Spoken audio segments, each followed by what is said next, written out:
Magandang buhay mga bata!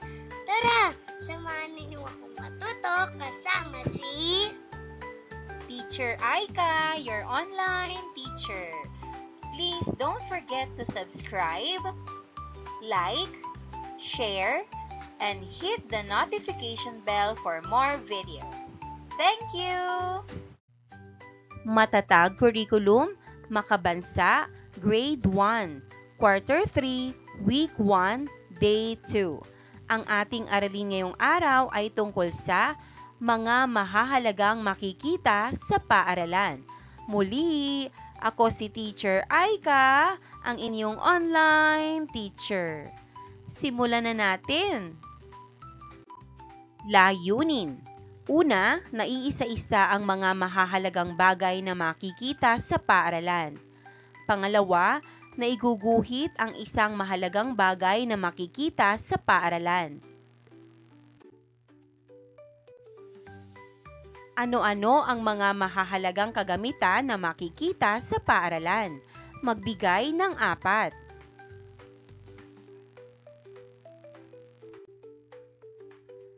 Papel at kwaderno, ginagamit sa pagsusulat at pag-aaral. Lapis, pangunahing gamit sa pagsusulat. Aklat, pinagkukunan ng kaalaman.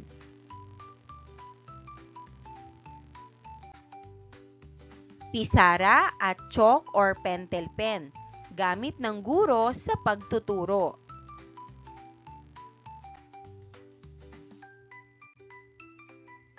Sa araw na ito ay iisa-isahin natin ang mga mahahalagang gamit na makikita sa paaralan at guguhit kayo ng halimbawa ng mga ito.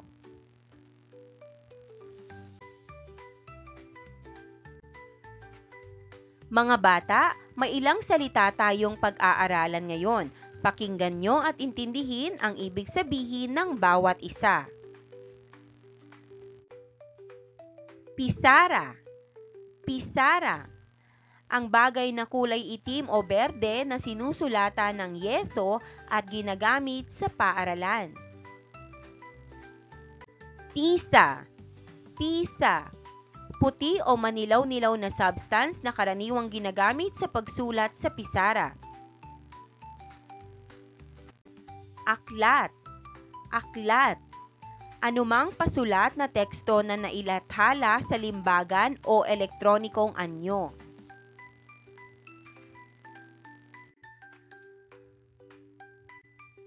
Tukuyin ang mga kagamitan na tinutukoy sa bugtong. May muka, walang bibig. May kamay, walang bisig. Ano ito? Sagot, orasan. Orasan.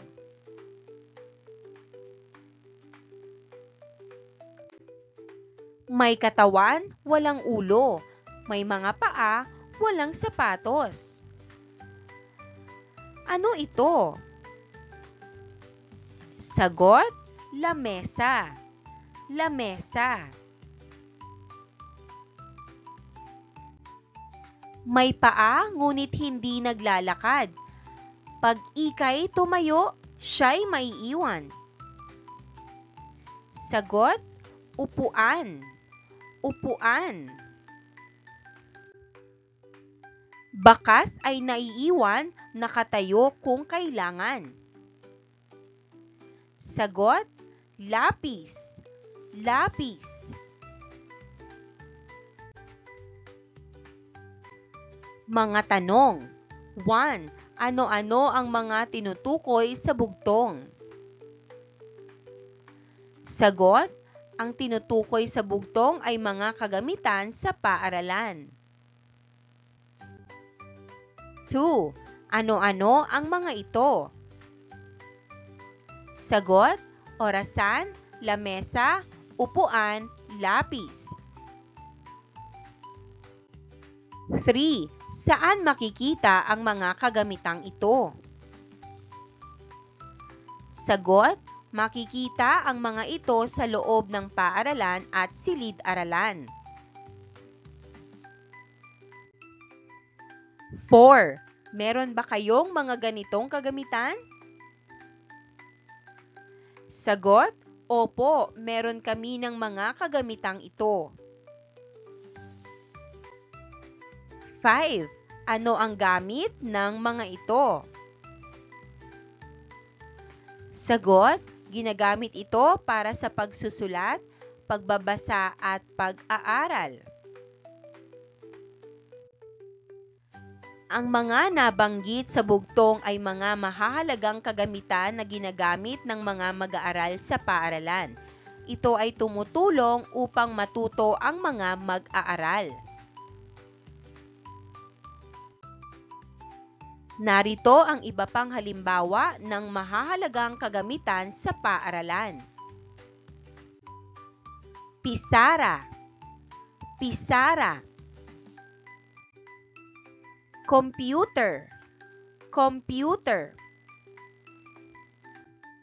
Kagamitang pang-agham, microscope, microscope. Kwaderno at lapis, kwaderno at lapis. Tisa, tisa.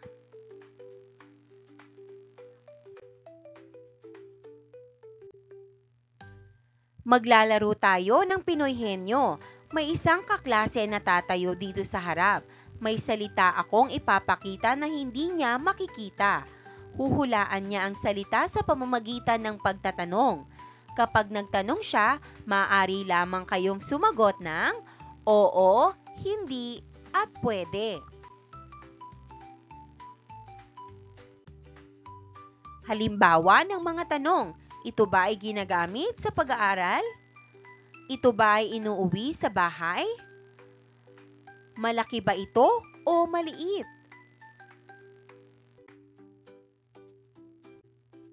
Sa ating aralin, ano ang mga dapat mong gawin upang ingatan ang mga mahahalagang kagamitan sa loob ng paaralan? Sagot, ingatang gamitin, huwag sirain. Itabi ng maayos at laging panatilihing malinis ang mga kagamitan sa paaralan.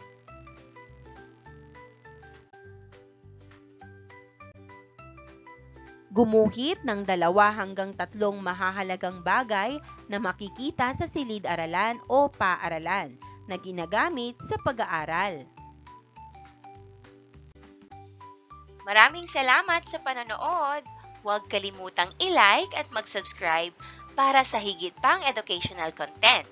I-click ang bell icon para ma-update ka sa ating mga bagong video. Salamat!